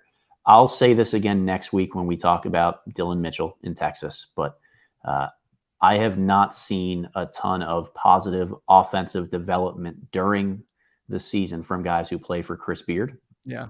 And because of that, I am very skeptical on Tyrese Hunter being able to prove enough about, the questions we have after his freshman year at Iowa State to really knock down that door and become a legitimate first round guy. He had that one game in the NCAA tournament where he just went off, and you see the upside when you see a guy play like that. But physically, there are so many different limiting types of factors that I think I tend to prefer guys who just have a really well-rounded game as opposed to those who are really good playmakers, but not quite sure how they blend into an offense if they don't have the ball in their hands. Yeah. And speaking of Texas, I've seen some public like draft positivity about Arterio Morris. We're not going to talk about Arterio Morris here because he was reportedly, according to Brian Davis, at the Austin American Statesman, arrested in early June, charged with misdemeanor assault after a physical altercation with his ex-girlfriend. His ex-girlfriend went on to very publicly post photos of some of the behavior that Arterio Morris is certainly accused of by her and accused of by the law at this point, and by, being arrested. So I don't really have an interest in talking about him as a basketball player. That's just kind of what it comes down to for me.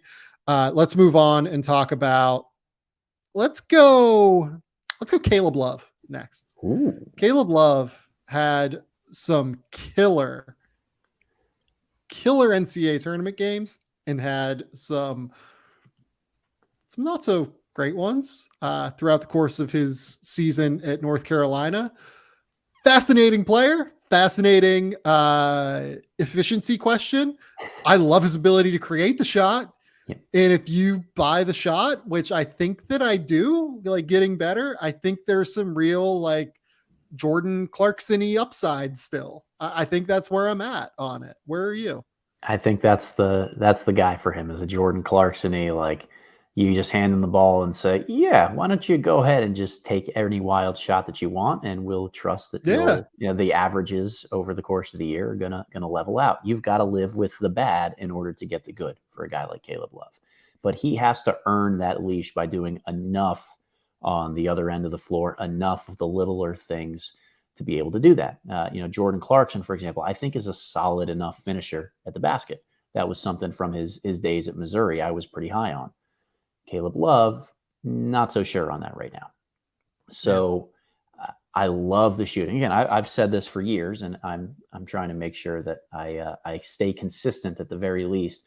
Shooting guards who have that deep range, you can play on ball and off ball, they have the key to my heart. That's an area that I love to be able to explore because I think that they go well next to so many different star players in the NBA. I'd venture a guess right now that half of the league probably has their best offensive player being 6'8" or larger.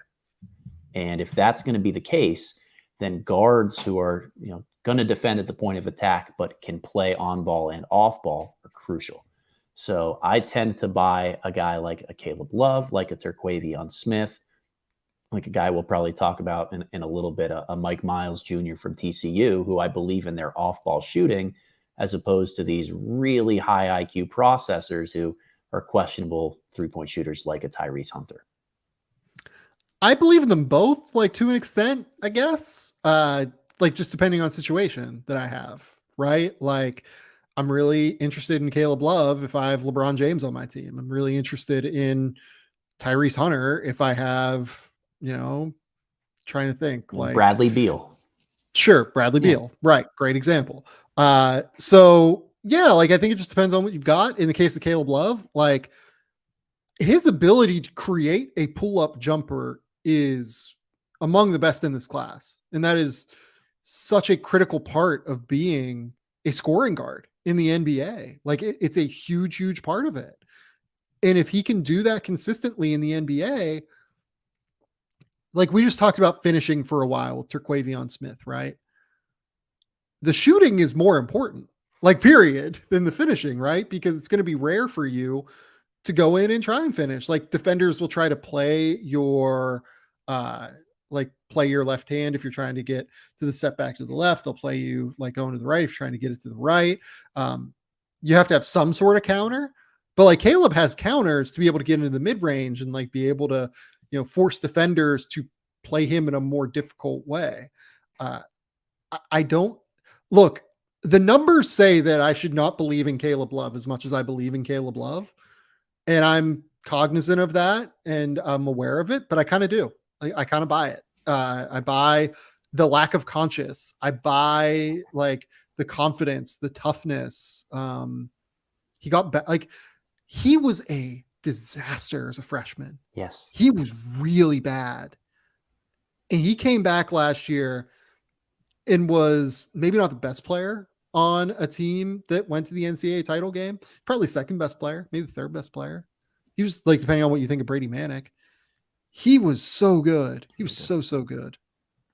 Yeah, I agree with that. You know, Caleb Love, the numbers say I probably shouldn't love him as much as I do, but I just I love him. love it. Yeah. I love his game. And let's talk about Mike Miles, because Mike Miles, better numbers than Caleb in terms of efficiency, but smaller, 6 foot tall. I buy, what I buy with him? I buy his balance. Like, I think his balance is awesome. He gets in and out of his moves, and like, he's a pull-up threat at every single moment. His balance, like, he doesn't need to like take an extra move to get to a shot he's comfortable with. His balance is so good that every move he makes, he's comfortable with getting to the shot. If Judah Mintz was my penny stock tip for freshmen, then Mike Miles Jr. is going to be that guy for me for returning prospects. A young junior who has a lot of basketball under his plate. He played with the Team USA grouping and was a really effective point guard in that type of setting. He's asked to do maybe a little bit too much at TCU at times, but like you said, always a threat to score the basketball. He has great pace to him and really good that not just craftiness, but the marriage of craftiness and IQ. He knows when to snake ball screens. He knows when to go into hostage dribble. He's built kind of like a running back to the point where his legs are really strong. He uses his shoulders well. He's not afraid of contact. I've seen a lot of like sweep through moves on his jump shot or areas where he knows just how to dive into a retreating defender's hip to draw that foul. I do think that there's movement shooting upside. The numbers weren't great for him from three last year, but his stroke is deep. It's pristine. Yep. It's good off the bounce, catch and shoot, and off movement. Like I think he's a good point of attack defender too. So I'm in on Mike Miles finding his way into being that journeyman second or third string point guard that's a really useful piece on a good team. Let's go to the upside guys now. Nolan Hickman is an interesting one. You're a big fan. I know that because you like the ability to play both on and off ball. This is another, Nolan Hickman's a specialty. Like that's what he does. Explain more why you're high on him. Because I'm a little bit more questionable on him, I guess, than you are. Not like, I think he's fine. I think it's a good fit at Gonzaga. I just need to say a little bit more. Yeah, I think it's of this group of guys that we've talked about who are good shooters that can play on and off ball. We'll throw Mike Miles. We'll throw maybe even Marcus Sasser in there a little bit.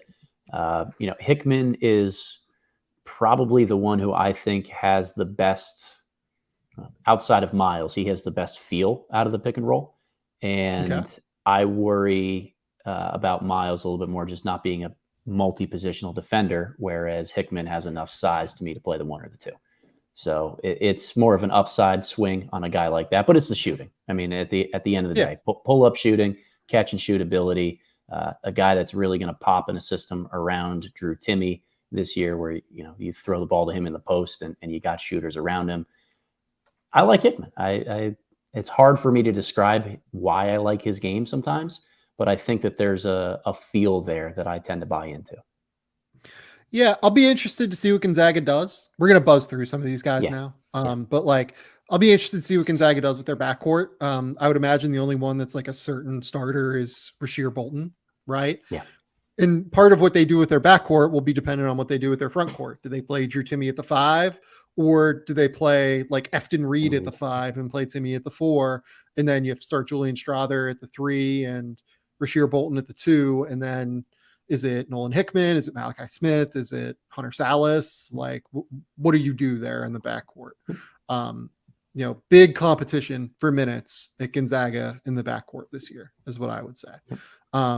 And I think I would buy Hickman being the one that has a really good chance to win those minutes, but I think a lot has to play out there still. Sure.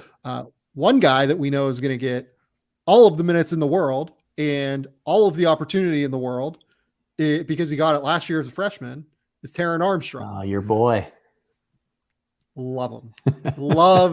love watching Taron Armstrong play basketball. Yeah. He's not strong enough yet, and I know that like that was kind of the goal this summer. The goal was to get stronger, to add to that ability to, like, when he gets into the paint after ball screens, his feel on ball screens is just, I think it's the best in the country, to be honest. Even as a freshman last year, it was among the best in the country. His feel in ball screens is just absolutely insane. And last year, what he struggled with was being like a consistent scoring threat to where teams had to take him seriously once he got into the paint, floater game, finishing, anything like that. But in terms of being able to spray the ball in a lot of different directions, ooh, man, I love Taron Armstrong. He is fun to watch in that regard. Yeah, I have some questions about NBA projectability. I think that he's going to make an awesome pro. I'm just still trying to figure out where that's going to be. Yeah, I get it. Yeah, I mean, look, what I will say this year is Cal Baptist, I thought, did an interesting job in the portal. Like, they go out and they get Joe Quintana, who's a guy that I think is like a really, really good. I thought a lot of high majors should have been all over him, coming from Loyola Marymount, as a good defender that's like an absolute knockdown shooter. He's like a perfect guy to put next to Taron Armstrong. I know that they kind of prioritize getting shooters. Like, they went out and they got Riley Batten from is he Utah or Colorado? I can't remember. I remember him as a recruit more than anything. Really, really good job going out and finding guys that I think complement Taron Armstrong as much as anything. And I think they have a chance to be pretty fun. The last guy that like really stood out to me the last two guys that really stood out to me on this list, Jalen Worley out of Florida State. I've heard awesome things. Yep. I've heard awesome things about the way he looks coming into the year. I liked him like as a sneaky potential one and done last year, but didn't quite work out as much as what we would hope, because Florida State, this is what they do. They play a billion guys, and he wasn't quite ready enough yet. I've heard awesome things though this year, and I think him and Matthew Cleveland, like I was very clear, I think, in the offseason that I loved Florida State as like a way undervalued team that probably will be like in the top 20 this year. Talent wise, they're definitely a top 20 team. Caleb Mills, Matthew Cleveland, Jalen Worley, Baba Miller, number of players that are going to be awesome this year, I think. Yep. Yeah. I love Worley. Got to watch him play a lot in high school. I really buy into his feel. I think that he's going to be a very good shooter as well. At Florida State, just tons of talent. Leonard Hamilton tends to play a lot of guys. So, yep. When you are a guard and you're going to be trying to convey the message that you are deserving of a high volume of offense at the next level, that can be harder to do in the Florida State system. But I am somebody that does buy into the upside of a guy like Jaden Worley. The last guy here is Jaden Nunn at VCU. Yeah. I think Jaden Nunn's going to have a killer year. Yeah. Absolutely killer year. He's a good shot creator. Can defend at a really high level, just across the board, like kind of what you're looking for from like a 6'4" guard. A little bit older than what I thought he was. I think he might turn 22 before the draft, 21 or 22 before the draft. But really impactful, really, really good player. Yep. And our guy, Simon Rath, shout out Simon, who always asks those random questions of, would you rather never wear socks again or have to wear a Speedo with your in-laws? Like, Simon's the absolute best. But he's a big Jaden Nunn guy. I know he and I have talked a lot about a guy like Jaden, just his defensive aptitude at the point of attack, as well as that confidence on the offensive end of the floor. A sleeper name to watch for sure. All right. I picked 3 guys from that list. Do you want to pick 3 and then we'll call it there? Sure. So I'm going to start with, Langston Love out of Baylor. We mentioned him initially at the top as a guy that I'm high on, coming back from an injury. The shooting ability, playing on ball, off ball, keys to my heart. He's going to be able to show that this year in Baylor's system. I think he's physically a little bit bigger than a lot of the guards that we've talked about, who might be more just defending of the one. I think the positional versatility is something that's really important for a guy like Langston Love. And because Baylor has multiple guards that they'll play, he'll be able to show that this year. Let's see. Number two, Nigel Pack, the transfer from Kansas State. Yeah, glad you brought him up. Going to Miami. Similar type of game where he's a really, really good shooter on ball and off ball. Kansas State played him more at the 2 than they did at the 1. And I think this year at Miami, where he's sharing reps with Isaiah Wong, but gets to be a little bit more of a 1 on the defensive end of the floor, could make him pop as a real type of second round steal. Yeah, I think he has the case as the best shooter in college basketball. Yeah, this year. I would think that the one thing I believe is he's going to shoot 40% from 3 on high volume, just straight up. Like, he is a lights out shooter. And anytime that you are that good as a shooter, you have a real chance. Like, Colin Gillespie showed that last year, right? Yeah. Like, Colin Gillespie is bigger than Nigel Pack is for sure.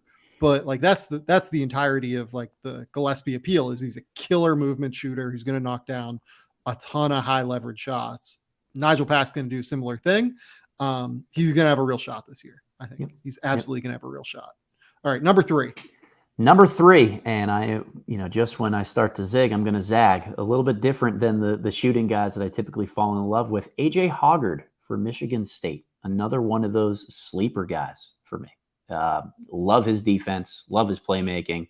Just something about his game has always popped to me. I don't know what the opportunity is going to be like at Michigan State, but I do believe that he is a future pro eventually. Yeah, that's one that surprised me that was on this list. Not to say he's like a bad player or anything. I think he's pretty interesting in some respects, but like, I mean, like, an unconventional pick. Yeah, it's an unconventional pick. That's a good way to put it. Yep. Like, Hoggard is a really good playmaker out of ball screens, good defender. Obviously a guy that like is well publicized, like got into way better shape before last year. Has real upside as he continues to get into like elite physical condition. If he becomes enough of a scorer, I might be there. He's got work cut out for him. There's certainly no doubt about that. But if we're gonna take a bet on that one guy that's different than the shooting caliber guards that I really like, who have high feel and are good on the defensive end, I think Hoggard would be my one kind of dart to throw at the dartboard. Yeah, I'm trying to think if I've got anyone else that isn't on our list. Like, I still have like vague hopes about Kadari Richmond, but I don't know if those are well founded at this point. Had a really poor year at Seton Hall last year after a really interesting year at Syracuse the year before. I hope that he brings it together, because I think he has really interesting defensive tools, just due to his length, his reactivity, everything like that. Kyle Lofton is going to be really good in the SEC this year. Wouldn't surprise me if he gets looks at the end of the year, just because he's going to be on a really good team, and he's going to be leading that really good team. That could be it, to be honest, in terms of like the deep guys that I actually want to spend time on the show. No disrespect to anyone like Posh Alexander, who I'm kind of interested in, or Mojave King, or the X, Y, and Z player that we could spend a bunch of time on. Kendrick Davis is probably going to be one of the best players in college basketball this year, but we need to cut it somewhere, right? We do indeed. Spins, did you have a nice weekend? Did you watch anything good? Did I watch anything? I have not watched a lot of TV or movies lately. I know I said I was going to do my homework and throw something on last week, but as I'm finding out, life kind of happens sometimes. So it does, doesn't it? Yeah, unfortunately. So I did not get to watch anything good, but I've got 2 flights coming up this week. I'm traveling for work, so I might be able to throw something on an airplane. Yeah. I'm trying to think what I would recommend. Because I watched some bad ones over the course of the last week, unfortunately. Did not like Men, the Alex Garland movie. Have you ever seen Ex Machina or Annihilation? Like Nope. Sci-fi thriller kind of things. Did not like Men. I liked 13 Lives on Amazon Prime, the one with Viggo Mortensen about the Thai cave rescue. Yeah, okay. It's pretty good. Really good. Really good, like, thriller, blockbuster kind of movie. Yeah, it was good. It was fun. And then the one I talked about, Danny LaRue, on the last podcast, Confess Fletch. It's the new Fletch movie with John Hamm. It is so fun. It is so fun.